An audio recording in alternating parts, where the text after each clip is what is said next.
Hey there, it's Larry from Ask Expert Food and Camarillo 101.3, and we are at the Camarillo Farmers Market. And you know what? In a world where everything is corporate owned, where can you come and grow things that are grown by the people that sell them? Camarillo Farmers Market. Well, here we are at La Vita, which means the life. Yes. And we have Johanna and Yolanda, and they make salsas. And you wouldn't believe the variety that they have. I was looking at the list. What is Ooguchi? Owak. I learned something today. Yes, you did. Owak. So that is a fresh salsa that's made out of Hass avocados from the farmer's market. It's nice and creamy. It's mild with a little bit of a kick. And so you have like eight or 10 at least different varieties. We have about 12 different flavors. Of salsas and guacamoles. We have a guacamole as well. And these are fresh guacamoles that are in jars. So they stay refrigerated and you buy them and take them home and keep them refrigerated. Yes. And what's the lasting life of the salsas? So it varies. Our roasted salsas will last you anywhere to 4 to 6 weeks. They just have to stay refrigerated. Great. Temperature control. The fresh salsas, we recommend to eat them within 2 to 3 weeks. And how did you guys get started doing this? So it's a hobby and it's a passion. We love to cook. See, those are the best when it's a hobby and a passion and you do something you love to do. It always comes out good. Yes. Well, that's great. So what's the best seller here? So the best seller that always sells is the Avocado Sata. That's the first one that you just mentioned. Can we let everybody see this? Yes. And how do you, this is Owak. Owak. And it's tomatillos, avocados, jalapenos, serrano peppers, onions, cilantro, sea salt, spices, and water. Yes. Look at this. Yeah. Can you see how thick and juicy and yummy that looks? And what's the best-selling salsa? So from there, it varies. So it would be the specialty salsa verde. This one sells really well. This is a green chili, tomatillo. Green peppers, jalapenos, serrano, onion, garlic, cilantro. God, these look fabulous. This is the best-selling salsa. It's a green, like a chili verde. It's really good. I mean, I like chili verde with potatoes in a burrito. Then we also have one that's called Fiesta Güera, and that one's made out of Mexican charred yellow peppers. It's a specialty salsa. Great. And you make these yourselves? Yes. They're all freshly made, handmade. Yes. Johanna and Yolanda, thank you so much for letting us talk to you and learn about your homemade passion hobby salsas. Yes, of course. Thank you. Thank you. So here we are with Carla at Santa Barbara Channel Seafood. And I have to tell you, Carla, you sell my favorite fish. And I didn't even know it was my favorite until I ate it once at a Japanese restaurant. Can I? Yes, so with this is miso, huh? Yeah, this is black cod. And the place where you'll find it mostly in town is at Japanese restaurants because there's a special Japanese dish that's marinated black cod. And the first time I had it, I thought it was so incredible. And I asked the sushi guy, I said, how do you make it? And he said, you marinate in miso and soy sauce and sake and mirin. And I said, oh, great. So I went home and I bought some and I marinated it for, 3 or 4 hours. And I cooked it and I went back and I told him, I said, this doesn't taste like yours. He said, how long did you marinate? I said, at least 2 or 3 hours. He said, oh, no, 3 or 4 days, a week maybe. And the reason is this fish is so rich. It's so buttery. Oh my gosh. Even if you overcook black cod, it won't overcook. It won't dry out. It's so rich because their main diet sardines, anchovies. That's why it's a rich, fatty fish. Say it again. What's their diet? Mainly sardines and anchovies. They eat all that stuff. That's why it has more omegas than salmon. See, when you buy fish from a person who knows fish, you learn more than you do if you buy it at the market. Yeah, and you only get black cod on our west coast, all the way from California all the way to Alaska. East Coast doesn't see this fish. Well, it's a fabulous fish. So they know it as sablefish. The chefs call it butterfish. Right. And then a lot of fishermen call it a cod, black cod, because it has the black skin. Because I think some delis and Jewish delicatessens sell smoked sable. Oh, okay. It's really good. Anyway, it's great. The oilier, it's so buttery. And then you have fresh halibut. Fresh halibut this week. And swordfish. We got swordfish, our local swordfish. Our swordfish is harpoon. This is our local swordfish. Instead of net caught. Yeah, no, this is harpoon. And the nice thing about our our fish Look at this. fisheries is that we're not overfishing. This is one swordfish that we caught this week. You know, I mean, this is what is so great about coming to a farmer's market. You know, you buy from the people that are direct to the product. Yeah, straight out of the boat from our fishermen. Well, thank you for letting us talk to you again. We really appreciate it. And I'm happy you guys like my fish. Have good business today. Thank you. All right. Take care, you guys. You know, I know a lot about food, but you've got food here that it just blows my mind. Tell us more about Mulberry Lane and what you're all about, and what you grow, and who you are. All right. Well, I'm Karen. Okay. This is Lauren. I'm gonna hold. She helps me out a lot. And so, yeah. So Mulberry Lane Farm. Hold on 1 second. Let's let. Hello. Goodbye. So Mulberry Lane Farm is located in Somas. We're about 20 minutes up the road, and we have 6 acres of rare and tropical fruit. Incredible. Okay, and so we bought the farm in 2020, right before the pandemic. Oh boy. So it was like 2 weeks before the world shut down. Anyway, but that's a whole long story.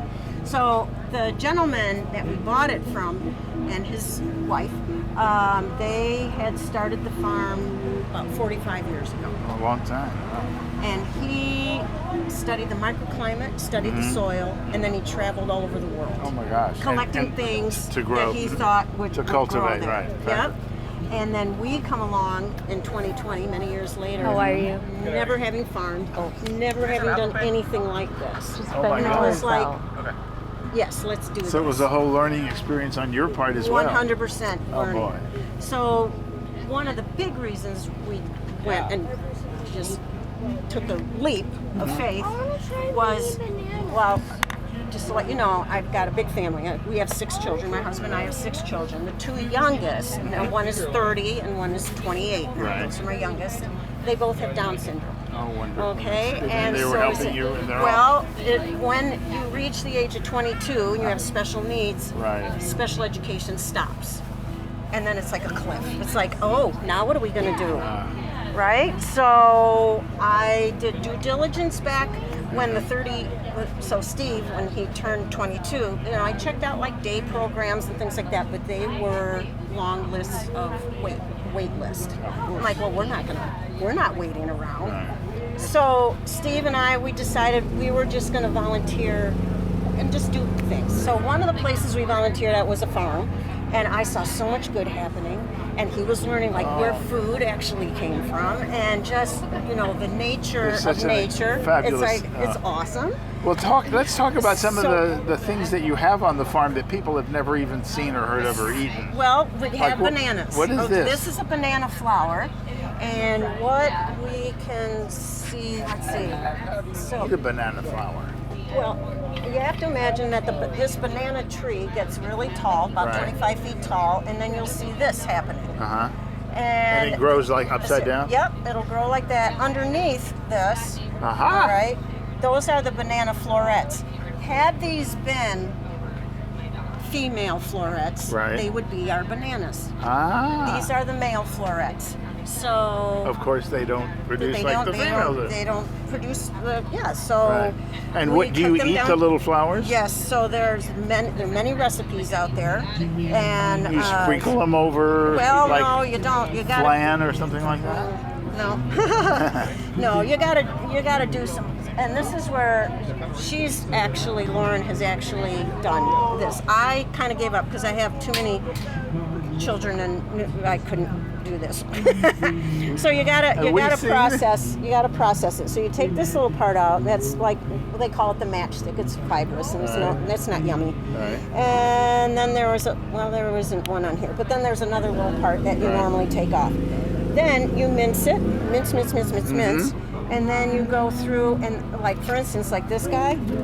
So under each of these petals, Oh, yeah. so you repeat like lift that up so we can see that. 400 bazillion times, right? Okay, so you And end you up with mince a it up nice, to a nice like cupful a- of minced banana flowers. Yes, and then you have to soak it.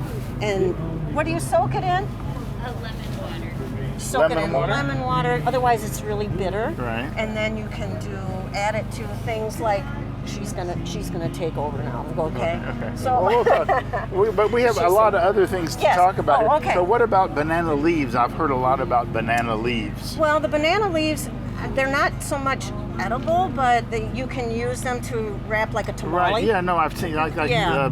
South American cuisine does a lot of things that they wrap in banana Yeah. leaves. Yep. So that And it then helps they keep the steam it, moisture in keeps it and, in, and it's Yeah. you put rice and, And you all kinds of you things. sell banana leaves here? Well, I have, but I don't have them here today. now. So take it away. This is how they do. So remind us of bananas. what your name is. Lauren. Lauren. So talk to us about, you got a little cup of banana flowers all minced up, and you're ready to use them in something. What? Well, you have the flowers, like the little florets. Right. And then in the inside, you get to the heart. And so you wait till it has kind of it's a little bit lighter normally, but these have been oxidized. So right in here, you can chop into this and just stir fry it, make a curry or soup or... Can you over rice or with rice? Or Yeah, and you can also make like a papaya salad. What kind of flavor does it have? It soaks up whatever you put with it. So it'll have kind of a lemony flavor. A little bit, you but use once you use a sauce or something, I it see. is gonna like take that sauce. And then I understand also that some of the bananas have specific flavors, not just a regular banana flavor. There's ice cream. Right. Well, I've heard of ice cream. There are hundreds of varieties of bananas. What you find in the grocery store, that's Cavendish. Right. That's the variety. We're learning a lot about that. And those are all imported. Okay, so we don't grow any Cavendish. Right. So what? These are Monsano or Monsana apple bananas, and they have a little bit of an appley taste to them. I mean, What's if you really the concentrate texture? on it. what kind of texture do It's they have? just like a regular banana? Regular banana. So Would it be yeah. Would it be acceptable for me to have a little taste, of course. so we can see what? Live reaction. Yeah. So a lot of times, some of the folks who really, they'll say, "Oh, wait till they're like black," or because I can even tell right now, the peel is a little tough to do, so it might be a little starchy, but the flavor will be. There you go. So it's a little. So what's it's not quite. This is a Monsano banana. Monsano banana. I feel like a giant holding it.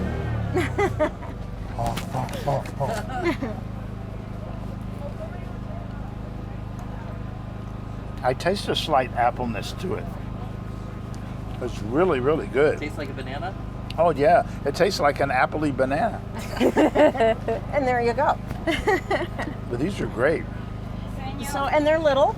And we also have one other kind of banana that I think we have, but it has angles on it. It's almost like a square, and it's bigger banana. It's a geometric banana. So it's a geometric banana, and they're called burro, like B-U-R-R-O, like a donkey. Burro, okay. And I have no idea why. I'm guessing it's because they're very stubborn to get right, like a could be. donkey.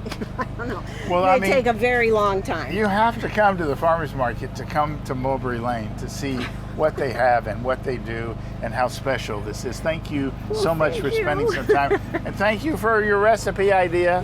Oh my gosh, you have a great supply and a great selection of cheese here. What's the most popular? I mean, it really depends on the week, to be honest, and who comes out. But I would say is that my personal favorite is the sheep's truffle, and that one sells a lot. But as far as like the cheeses go, we have a lot of variety. Do you find that people like cheeses with additional things like basil and truffle added to the cheese, or are they more purist and just want cheese without that?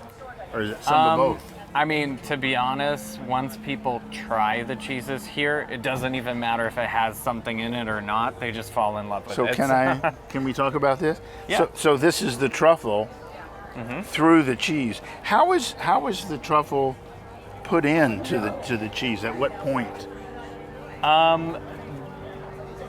That is a wild... Or is that a secret?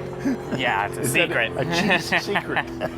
Well, you know, it's funny. I used to own a cheese shop in Colorado, and I remember the cheese guy who I bought cheese from told me a story about some cheese that was made in this plant, and they moved the plant from one location to another. And when it moved to the other location, the cheese didn't taste the same. And they asked the guy why, and he said, well, because you know the old place had mold in the ceiling and this on the walls, and that's what helped flavor the cheese. So. Yeah. so we're having some people over tomorrow, and we're going to have some cheese and fruit. And I have cheeses from France, Italy, Spain, Switzerland, and Holland. Some of the most popular cheeses in all of those regions. Some things that you don't normally find at the supermarket. We import fresh every 10 days, so this is coming. So right look at from this Europe. wheel of Gruyere. What does this weigh? Oh, So that's not. these are replicas. I'd break my back if I tried doing that, you know, Are these by like myself. 40, 50-pound wheels? They can be, Wow. yeah. They can be pretty heavy. Well, great. And what was your name again? Jeremy. Jeremy. Well, listen, Jeremy, thank you so much for letting us smell and talk about your cheeses. Yeah, of course. Well, here we are at J&J Farms with Yamila. Yes. I said it right. And I mean, you can see the gorgeous color, so you know that these are ready to eat. Yeah, and there's nothing that looks wrong with these, like the ones you see sometimes in the stores. And you grow all these, right, Yamila? Yes. Can you tell us, is the strawberries the most popular of what you sell? They definitely are the most popular. And how big is the farm? Is J&J? It's about 10 acres, at least 10 acres. And most of it strawberries? Not all of it is strawberries. There's a dedicated part for only the strawberries and the blueberries, blackberries, raspberries. So it's And all then berries.